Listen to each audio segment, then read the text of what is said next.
भविष्य के लिए जो जमा पूंजी थी वो भी खर्च हो रही है। ऐसे में अपनी आमदनी को बढ़ाने के लिए, फिजूल खर्च को रोकने के लिए शुक्ल पक्ष के शुक्रवार को अपनी इच्छा अनुसार कुछ चावल शिव मंदिर लेकर जाएं। आपके दोनों हाथ में जितने चावल आए उसे शिवलिंग पर ओम नमः शिवाय करते हुए समर्पित करें। बाकी बचे हुए चावल को किसी जरूरतमंद व्यक्ति को दान कर दें और घर पर दोनों वक्त सुबह शाम श्री सूक्तम के पाठ करें। और हाँ, एक बात जो विशेष रूप से अपने दर्शकों को बताना चाहता हूँ वो ये कि लालच में न फंसें। पैसे तो सब कमा लेते हैं, पैसे बहुत लोग कमा लेते हैं, लेकिन पैसे को बचाना ये बहुत बड़ी बुद्धिमानी की बात है। मैं ऐसे भी लोगों को जानता हूँ जो बहुत ज़्यादा पैसे दूसरे लोगों को बिना किसी लिखा पढ़ी के, बिना किसी डॉक्यूमेंट के दे दिए हैं और आज सर पे हाथ रख करके रोते हैं। सामने से जवाब आता है कि जब होगा तो देंगे।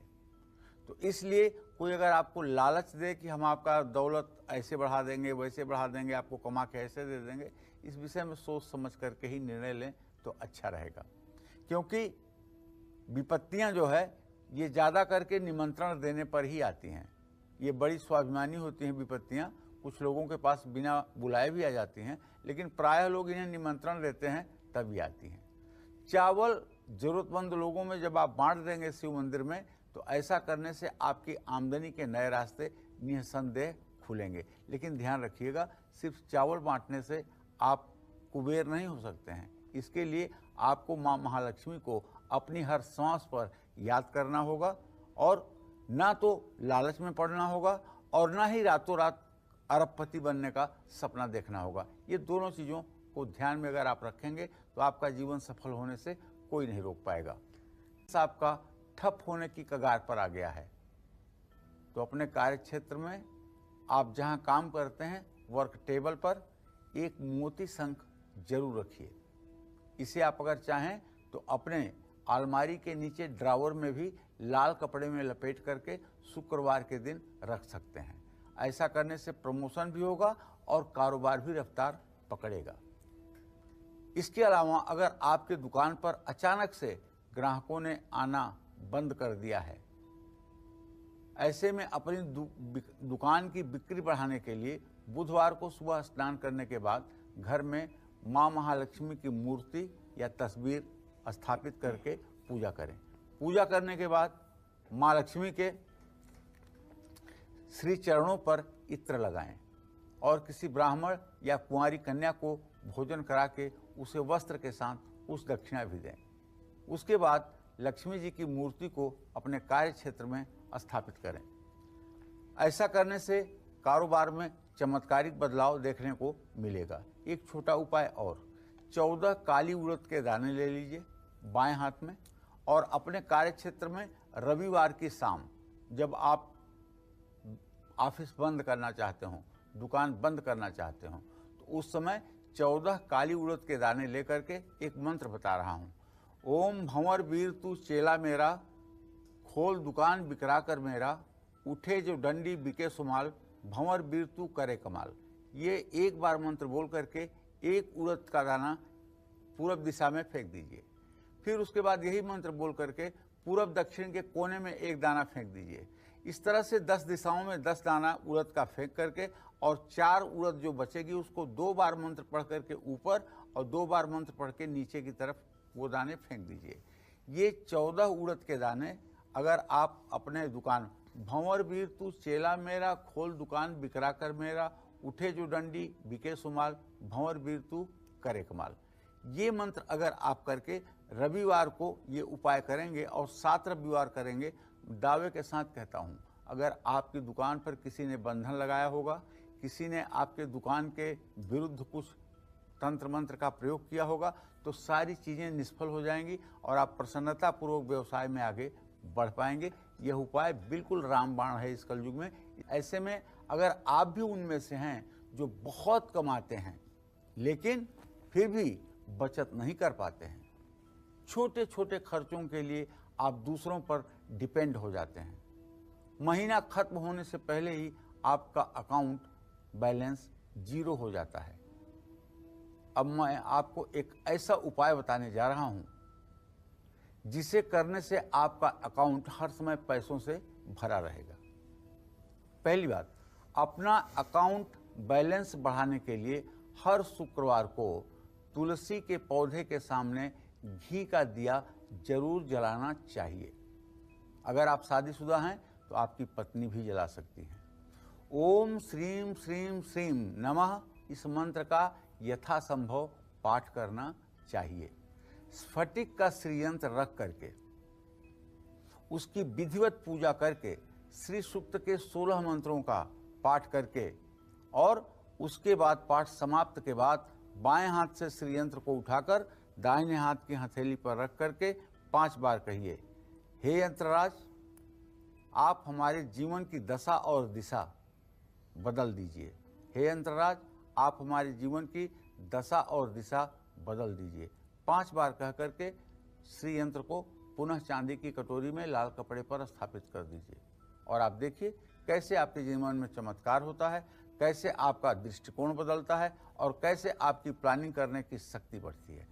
अब मैं आपको वो उपाय बताने जा रहा हूँ जिसे करने से आपकी आमदनी के नए रास्ते खुलेंगे और आपको EMI से जल्दी ही छुटकारा मिल जाएगा। घर में जहां आप पैसे रखते हैं, अगर वहां चांदी के सिक्कों के साथ कौड़ियां भी अगर आप रख लें तो समझ लीजिए कि आपका कर्ज कब उतर जाएगा आपको पता भी नहीं चलेगा।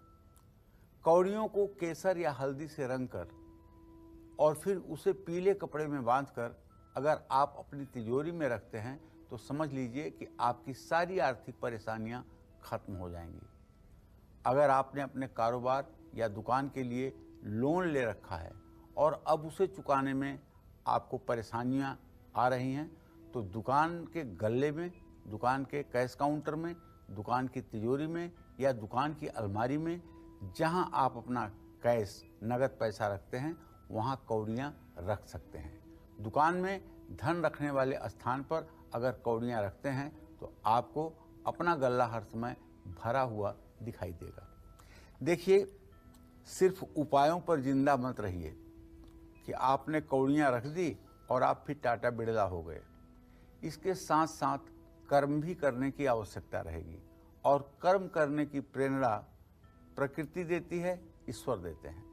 तो आपको चाहिए कि ये कौड़ियां रखने के साथ साथ सुबह सूर्योदय के समय उठ करके नहाइए, नहा करके सूर्य देव को जल दीजिए, दोनों हाथ ऊपर उठाकर 24 बार गायत्री मंत्र का जप करिए, माता पिता से प्रणाम करिए, पत्नी का सम्मान करिए, बहन का सम्मान करिए, बेटी का सम्मान करिए।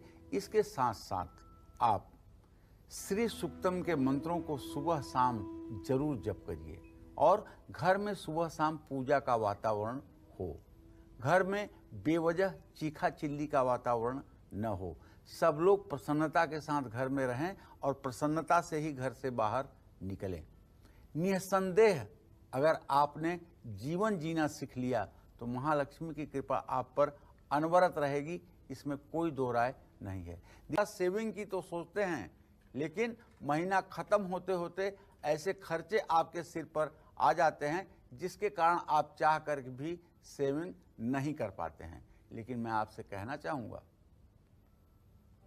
आप अगर अपने स्वभाव को बदल लें, गंगा जी जाइए तो गंगाराम बन जाइए और जमुना जी जाइए तो जमुना दास बन जाइए।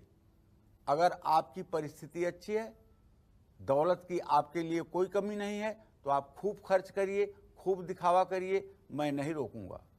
लेकिन किसी कारणवश यदि आपका इनकम कम हो रहा है और आप कर्ज लेकर दिखावा कर रहे हैं तो अपने बर्बादी को निमंत्रण दे रहे हैं, इस बात को भी समझ लीजिए।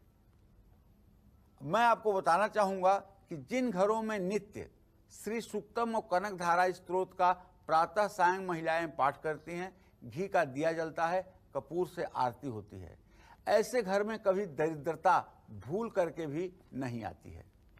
अगर आप सेविंग नहीं कर पा रहे हैं तो किसी गुरुवार को पीले रंग का रुमाल या कपड़ा लेकर के किसी ऐसे मंदिर में जाइए जहां तुलसी का पौधा लगा हो।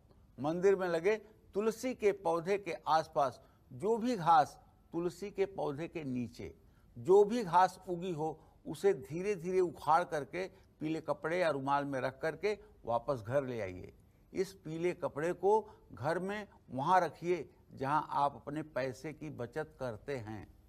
ऐसा करने से आपके घर में भी पैसों की बरकत शुरू हो जाएगी।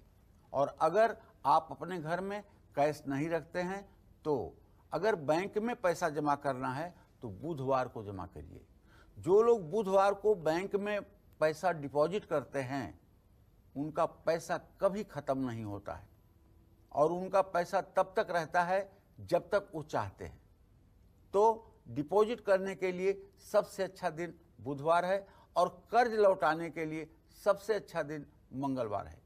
अगर आप बैंक की ईएमआई मंगलवार को वापस करना शुरू करें, वैसे तो बैंक का एक डेट होता है कि इस तारीख को वो आपसे ले ही लेगा, लेकिन नहीं, आप कोशिश करें कि उस निमित्त पैसा मंगलवार को निकाल कर रखें।